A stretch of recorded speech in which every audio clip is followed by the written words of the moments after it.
How to add music to WhatsApp status. Hey everybody and welcome back to our channel. Adding a music to WhatsApp status is pretty easy, so you can follow out the step-by-step instructions for that. Open up the WhatsApp application, and once we open it up, we can directly hit over the updates tab. At the second option, you can tap on it and go to the update section here. Now within updates tab, we can just go over and directly look at for the add status option in the top of our screen. We can tap on the plus option and select it. And after that, you can just go and choose the photo or the video that you want to share, like this. So you can just go over and tap on the music note icon in the top of the screen. You can just go and tap on it. And after you do so here, we can just go over and search for our desired song, artist, or the genre.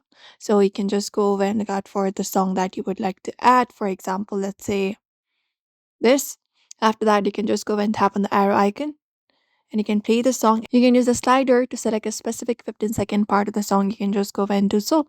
We can even add in the album logo, etc., and add it.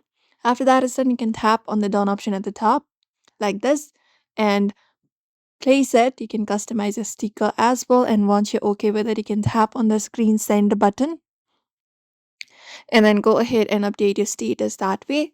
You can just go and follow it up. The duration is up to 15 seconds of music. It can be added to photo updates. For video, the music lasts for the duration of the video. You can just go and do so. If it is not on the built-in tool, you can update your application, or you can use a third-party application to edit music onto the video and post before uploading, and it will be uploaded with the status. You can just go and follow that method. And that way you should be able to add music to your WhatsApp status pretty quick and easy. So we hope this video was helpful. Give this video a like and subscribe for more tips and tutorials.